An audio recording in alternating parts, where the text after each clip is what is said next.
Shalom. Before I begin, I want to give all praises to Yahweh Ba'ashem, Yahweh Shai Ba'ashem, Rakakadash, the bond to the apostles and elders, great millstone, and Shalom to the eye, completion of his word throughout the four corners, and true sincerity. Back with another lesson through the Spirit by Yahweh Ba'ashem, Yahweh Shai, and Lord willing is edifying us unto the elect of Yahweh Ba'ashem, Yahweh Shai. And the topic of this lesson, is tied into going into the seven thunders. It's like it, but really tying into being faithful unto death, right? But also clearly tying into seven thunders, right? Because we know that when John was receiving those different visions, certain things that he saw, he was told not to write. All right, and this, is very important because there are certain things that will happen that are not written. There are certain things now that are not written, but it still happened. But we have to remain faithful and to be sober and to remain,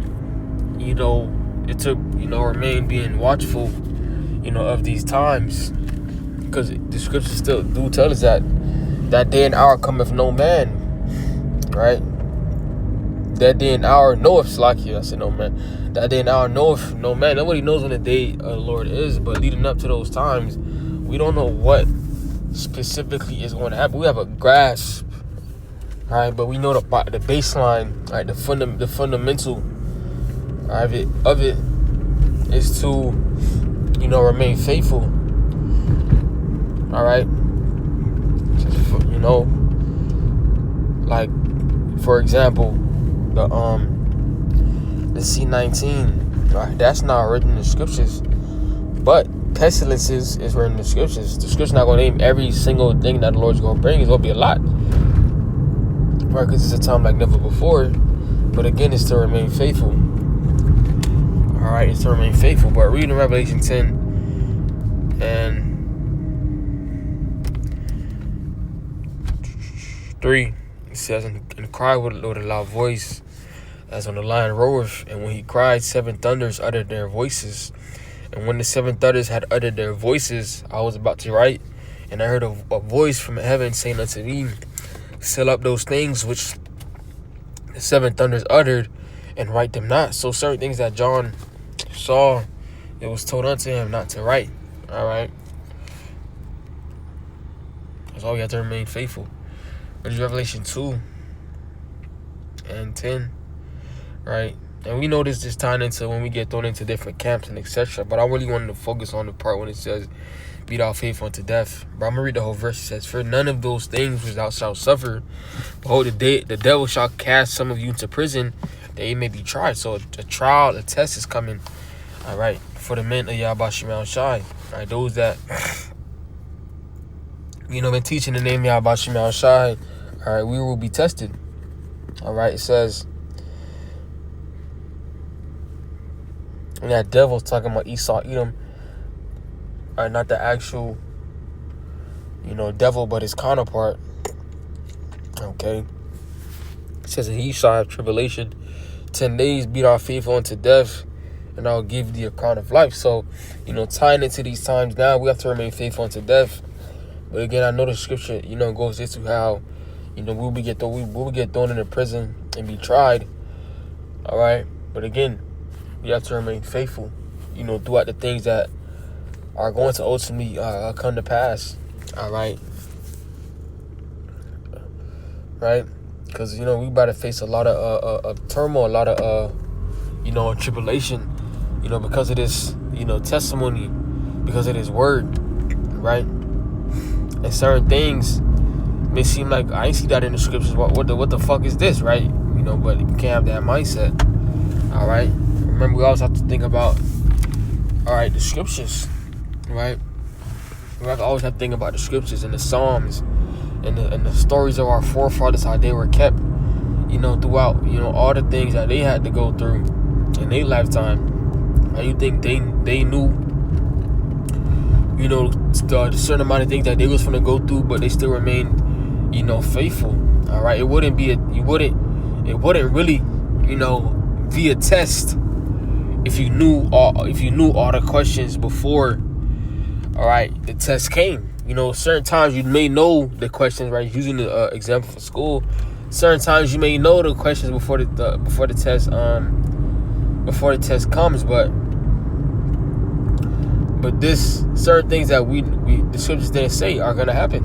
And what is your mindset gonna be? What is gonna be your baseline reaction, to certain things that are ultimately going to come to pass? All right.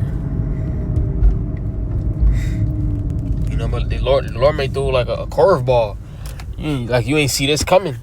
All right. But this is Sirach 4:28. It says, "Strive for the truth unto death, and the Lord shall fight for thee." So we have to strive for the truth unto death, being able to, have that mindset to be all in. Not saying that you're gonna die, that you're gonna give up your life, right? Because not every brother go die, of course, right? But having that mindset to be all in, all right, to be all in, not being in the mindset of, the Lord ain't telling me this is gonna happen, I'm just not gonna keep the faith, right?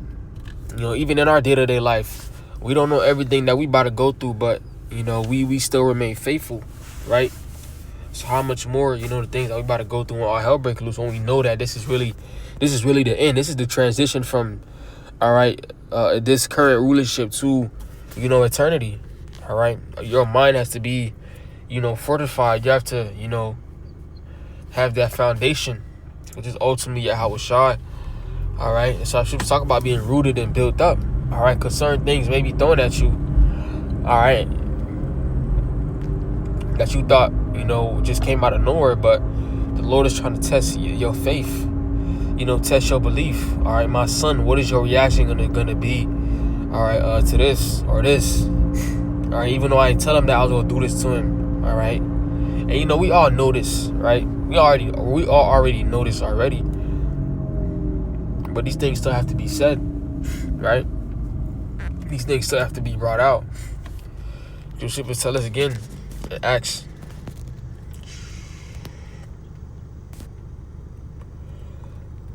14:22, just confirming the souls of the disciples and exhorting them to continue in the faith. So these are the things that we do even now, exhorting each other to continue, in the faith, because we all go through things on a day-to-day basis, spoken about or not spoken about.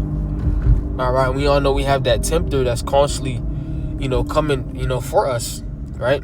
What it says, confirming the souls of disciples and exhorting them to continue in the faith, and that we must. All right, so this has to happen, that we must, through much tribulation, enter into the kingdom of the Most High. So have to go through, right? Tribulation is necessary, for us to receive, all right, 100-fold, right? Because we have to be proven, we have to be authenticated in the eyes of Yahweh Shai Shai. There has to be no doubt that this man is a man of God, right? Because it's easy now, right? Really, it's easy now, right? But when shit really, gets grimy, when you have to put your full faith in the Lord, right? When there's no comfortability like how it is now, because right now it's comfortable. You still could go home, go in your bed and shit like that. Turn on the light. All right, turn on the AC and little things like that. But when that is taken away from you, what is your reaction going to be? What is your decision making? Going to be? Where's your faith? All right, going to be? All right, when these different things ultimately happen to all of us, right? No matter what curveball get presented, you remain faithful. All right, and think about the bigger picture. Think about the reward. Meditate on the kingdom. Meditate on the reward. Meditate about the good things. Have a positive mindset, right? Because that's what the Lord wants to see, right? Because it's easy, it's easy for the Lord to make a poor man rich. It's easy for the Lord to deliver, the righteous out of the hands of the wicked. That's easy for the Lord. All right. The Lord can do that at a snap of, in a blink of an eye. All right. But He's trying to see something within you. He's trying to draw something out, all right, within you. All right. So you have to be able to notice that, notice that, right? The Lord's trying to make us the best version of ourselves, all right, so we can come out and find gold, because that's ultimately what it's all about, right? You know, this is what we signed up for. You signed up to come out and find gold. You signed up to be tempted and tried, all right?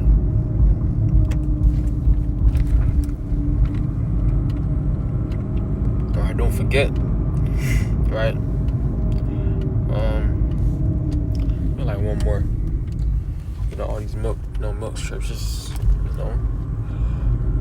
Sirach 2, 4. But really, I'm gonna start at 1. It says, "My son, if thou come to serve the Lord, prepare thyself for temptation. Set thou heart right and constantly endure, and make not haste in time of trouble." Right? Make not haste in time of trouble. What causes, you know, somebody to make haste? What causes, you know, that to happen? Right? What causes you to be so uneasy?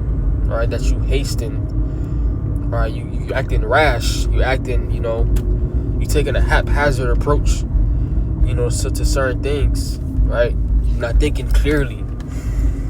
Right? You know, you lacking faith. That's what it is when your mind starts scrambling, you know, in certain things. Right? You know, like something recently just happened with me. Right? You know, just, you know, I'm not giving before this is what something really happened. Something currently happened with me. Not, you know, not major, right? But, you know, your mind will start to scramble. It's really just a flesh. All right, your mind will start to scramble. Right? Like, how I'm gonna do this, how I'm gonna do that, I'm gonna do that. But then you gotta reel it back in, right? Like you know, rebuke Satan. Like, you know, the Lord got it. Right? And that me just saying that within me and really believing what I said. Right? Because, you know, you can say it, but really just believing and having that calm about you is two different things, right? Two different things. Right? But me saying that it just completely calmed me down, and I give praises to the Lord. Right? And that shows improvement. That shows, you know, me getting built up. Right? But we continue on to just cleave unto him and depart not away, that doubt may be increased at that last end. So we have to, you know, draw close to Yahweh Shema Shai. Not only when we're going through tribulation and trials, right? That draws us closer, right? But also, you know, on a day-to-day basis, speaking to myself first and foremost, all right? You know how Jay like to say, you know, you forgot where you came from, shit like that. You know, you get distant. Or we got to make sure that we not getting distant. Speaking to myself first and foremost, right? Because things that we about to go through, all right, you don't want to be distant. And when all hell breaks loose, you don't want to be distant. When you see Jake fucking, you know, crying out for their life and their stomach touching their back, right? It says, "Whatever is brought unto thee, take cheerfully and be patient when thou art changed to a lower state." So we have to be patient. All right, really, you know, are we ever really at a lower state in the right with Yahweh Shema Shai? It may seem like it, but outside looking in, well, inside looking out, right? You know, are you really at a lower state, right? Because you still calling upon the name Yahweh Shema Shai. You still able to go to camp. You still able to, you know, teach. The Spirit is still on you to do certain things. All right, it says, "For gold is tried in the fire, and accepted men in the furnace of adversity." Again, so, you know, back to what I was saying, we are being tried. All right, we are being tried, and you have to come out, you know, find gold. Right? It says, "Acceptable men in the furnace of adversity." Right? So the Lord have to see it fit for you to go through certain things. It says, "Acceptable men." Right? So the Lord saw it fit that you are able to go through certain things and come out, you know, of that fire, come out of that furnace, you know, of adversity, right? Just believe in him and he will help thee, order thy way right, and trust in him. Ye that fear the Lord, wait for his mercy, and go not aside lest ye fall. Ye that fear the Lord, believe him, and your reward shall not fail. Ye that fear the Lord, hope for good and for everlasting joy and mercy. Look at the generations of old, and see did ever any trust in the Lord and was confounded, or did any abide in his fear and was forsaken, or whom did he ever despise that called upon him? So, you know, looking at, you know, the stories of old, all right, looking at, you know, things that were in aforetime, all right, for our learning in these times now, all right, you know, how the men of the Lord, how did they think, you know, how did the Lord deliver them out of situations, all right, look where their faith was at, All right, because you have to put yourself in these men's shoes. Put it as you were. Put yourself in their shoes. Like what type of mindset they had, the emotions that they was going through. All right, you can see that by reading the words and things that they were saying. All right, and the Lord was with them. All right. You know, with that, Lord, this lesson was edifying. I want to give our praises to Yahweh Bashem Al Shai Bashem Kakwadash, and the bonus to the apostles, Elder Great Millstone, and Shalom to the Akim. Teaching his words by the four corners. Introduce the shared rooms out of your Shalom.